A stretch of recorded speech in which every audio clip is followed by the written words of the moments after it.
राधे राधे दोस्तों, मेरा नाम है दीप्ति और आपका मेरे चैनल पर बहुत बहुत स्वागत है। बहुत सारे लोगों का प्रश्न आ रहा था कि शरद पूर्णिमा की पूजा हमें कैसे करनी चाहिए, क्योंकि इस साल इस वर्ष उसी दिन यानी कि 28 तारीख को ही चंद्र ग्रहण भी लग रहा है। तो हमें कैसे पूजा करनी चाहिए, खीर किस समय बनानी चाहिए, तो सभी जो जानकारी है वो आपको इस वीडियो के माध्यम से मिल जाएगी। तो पूरा वीडियो ज़रूर देखेगा। चलिए हमारे वीडियो को शुरू करते हैं। देखिए, शरद पूर्णिमा की जो पूजा होती है वो खासकर की होती है चांद की, चंद्र देवता की पूजा होती है, पर उसके साथ ही हमें विष्णु भगवान की भी पूजा करनी चाहिए। अगर आपके पास विष्णु भगवान की फोटो या मूर्ति नहीं है तो आप अपने गोपाल जी की भी पूजा कर सकते हैं। पर ये जो पूजा है वो शाम के समय होती है। पर इस वर्ष जो चंद्र ग्रहण है वो लग रहा है हमारा उसी तारीख को 28 तारीख को 4 बजे से 4 बजे शाम से, इसलिए हम जो पूजा है वो इसकी पूजा दिन में ही कर लेंगे। और आपको ध्यान रखना है कि जो आपको खीर बनानी है उसका भी विशेष महत्व होता है खीर बनाने का। तो वो कब बनानी चाहिए वो भी मैं आपको इस वीडियो के माध्यम से बता दूंगी। तो सबसे पहले देख लीजिए पूजा कैसे करनी है। पहले एक चौक पूर कर पट्टा बिछा लेंगे, पीला वस्त्र या लाल वस्त्र या फिर जो भी आपके पास वस्त्र हो, आसन हो, वो बिछा लेंगे हम। फिर उसके ऊपर आपको ध्यान रखना है लक्ष्मी माता और गणेश जी की मूर्ति स्थापित करना, क्योंकि विष्णु भगवान की जब भी हम पूजा करते हैं उसमें लक्ष्मी जी की पूजा जरूर करनी चाहिए। जब भी आपकी जो पूजा है वो पूरी होती है, जो है संपूर्ण मानी जाती है। देखिए, गणपति जी का तो हम पूजन करते ही हैं। अगर आपके पास ये मूर्ति ना हो तो आप 2 सुपारी रख लीजिए लक्ष्मी जी और गणेश जी को मानकर। फिर आपको एक दीपक जलाना है। फिर उसके बाद आपको आवाहन करना है थोड़ा सा जल छिड़क कर कि हे विष्णु भगवान, हे चंद्र देवता, हमारी हमारी पूजा को स्वीकार कीजिएगा और आप हमारे घर पर आकर जो है भोग और प्रसाद ग्रहण कीजिए। तो सबसे पहले तो हम गणपति जी को तिलक लगा लेंगे। यहाँ पर हम चंदन और रोली से तिलक लगाएंगे दोनों को, माता लक्ष्मी को भी। फिर विष्णु भगवान की जो फोटो है उस पर तिलक लगाएंगे, पहले चंदन से, पीले चंदन से। ध्यान रखिएगा, जो विष्णु भगवान की पूजा होती है उसमें चावल अक्षत नहीं चढ़ाए जाते हैं, पर पीला चंदन, पीली चीज़ों का ज़्यादा इस्तेमाल कीजिएगा।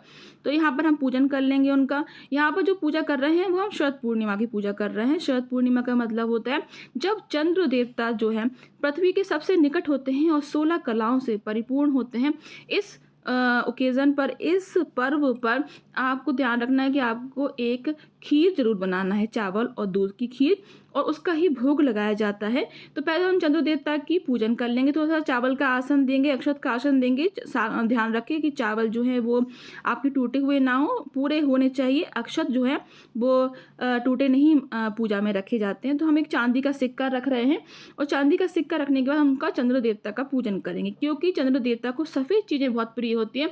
इसलिए चांदी के बर्तन और चांदी की चीज़ों का ज़्यादा इस्तेमाल करें अगर आपके पास हैं तो। अगर आपके पास नहीं है तो सिर्फ सिंपल चावल से भी आप आकृति बना लीजिए चंद्र देवता की, उनसा ही पूजन उनका हम कर सकते हैं। तो अब हम वस्त्र स्वरूप अपनी फोटो पर ही कलावा अर्पित करेंगे। हमने जो दोनों हमारे जो गणेश जी और लक्ष्मी जी थे उनको हमने माला अर्पित कर दी थी पहले ही, और उनको भी हम कलावा और जनेऊ अर्पित करेंगे। अब मेरे पास यहाँ पर हर श्रृंगार के सफ़ेद पुष्प हैं, तो हम अपने जो चंद्र देवता को हमने यहाँ जिनकी पूजा कर रहे थे उनको हम सफ़ेद पुष्प अर्पित करेंगे, क्योंकि सफ़ेद पुष्प उनको बहुत प्रिय होते हैं। सफ़ेद मिठाई भी आप ज़रूर अर्पित कीजिएगा। अगर आपके पास सफ़ेद मिठाई नहीं है तो आप खीर का जो प्रसाद लगा रहे हैं वो भी सफ़ेद ही होती है, इसीलिए हम सफ़ेद बनाते हैं।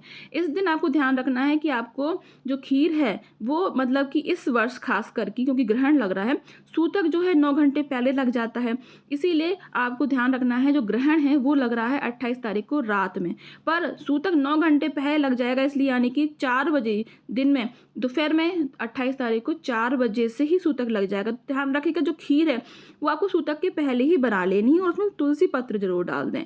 फिर उसके बाद आपको सूतक के समय आप चंद्र देवता के नीचे, आकाश के नीचे ये खीर रख सकते हैं, पर ध्यान रखिएगा ग्रहण के पहले ही, यानी 1 बजे से जो ग्रहण लग रहा है रात में उसके पहले इसको उठा लें और इसको बिल्कुल आप खा सकते हैं, क्योंकि ग्रहण के बाद आपको कोई भी चीज़ नहीं खानी है। आपको ध्यान रखिएगा इतना ही प्रसाद बनाइएगा जितना कि आपके ग्रहण के पहले आप परिवार वाले उसको खाकर खत्म कर सके। अब मौसमी फल अर्पित कर देंगे। चंद्र देवता जो हमने बनाए हैं चांदी के, उनके सामने हमने बताशा का भोग भी लगा दिया है। जो भी मौसमी फल हो आपके पास वो रख दीजिए। प्रसाद के तौर पे हमने यहाँ ड्राई फ्रूट्स और चावल की खीर बनाई है दूध के साथ, वो हम भोग में लगा देंगे। और फिर ये जो है बड़े पात्र में रखकर आप आकाश के नीचे जरूर रख दीजिएगा। देखिए मेरे पास चांदी के बर्तन है तो चांदी के बर्तन में भोग और पानी ही अर्पित कर रही हूँ, उस बात का ध्यान रखिएगा। अगर आपके पास है तो जरूर करिएगा। जो पूर्णिमा तिथि है इस साल 28 अक्टूबर को शनिवार को सुबह 4:17 से शुरू होगी और समाप्त होगी 29 अक्टूबर को रविवार को 1:53 पर। इस दिन बहुत सारे योग है, बुधादित्य योग है और गज केसरी योग है, सर्वासिद्धि योग है। तो बहुत जो स्वर्णिम जो है इस बार बहुत ही ज़्यादा अच्छे योग बन रहे हैं, तो बहुत अच्छी तरीके से पूजा कीजिएगा। तो हमने पीला जो जनेऊ है वो अपने विष्णु भगवान को अर्पित कर दिया है और यहाँ इत्र हम अर्पित कर देंगे। धूप हमने पहले ही जला दी थी और यहाँ पर अगर आप चाहें तो कलश की स्थापना भी कर सकते हैं, पर जरूरी नहीं है इस पूजा में कलश की स्थापना, पर अगर आपको करनी हो तो आप ज़रूर कर सकते हैं। कलश की स्थापना मैंने अपने बहुत सारे वीडियो में बताई है, कलश की स्थापना कैसे की जाती है, तो आप वहाँ से भी देख सकते हैं।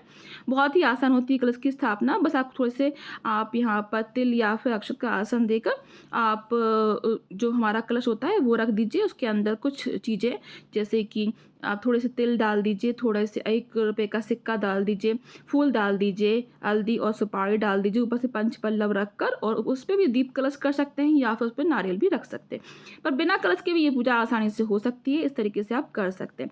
अब हम आरती कर लेंगे। मैंने यहाँ कपूर से आरती करी है, आप चाहें तो छोटे रूप में हवन कर लीजिए और हवन में ये खीर जरूर डालिएगा, तो ये प्रसाद हमारे विष्णु भगवान तक और चंद्रदेव तक बहुत जल्दी आसानी से पहुँच जाता है। इस तरीके से पूरी पूजा आपको करनी है। 28 और 29 अक्टूबर को चंद्र ग्रहण लग रहा है, क्योंकि रात को 1:05 से लग रहा है, इसीलिए इसका मतलब है कि सूतक 9 घंटे पहले यानी कि 28 अक्टूबर को शाम को 4:05 से लग जाएगा। चंद्र ग्रहण भारत में भी दिखाई देगा, तो आपको ध्यान रखना है ग्रहण के समय आप पूजा पाठ और जप तप माला सब कुछ कर सकते हैं, पर जो खीर का प्रसाद है वो सूतक के पहले बना लीजिएगा और आपको सूतक के बाद तुलसी डाल दीजिएगा, सूतक से पहले ही तुलसी डाल दीजिएगा और फिर आप उसका भोग ग्रहण कर सकते हैं। चलिए आज का ये वीडियो मैं यहीं समाप्त करती हूँ। इस वीडियो को शेयर जरूर कीजिएगा, न्यू है तो सब्सक्राइब कर लीजिएगा और ये जानकारी अच्छी लगी हो तो प्लीज़ लाइक जरूर कीजिएगा। आपका बहुत बहुत धन्यवाद।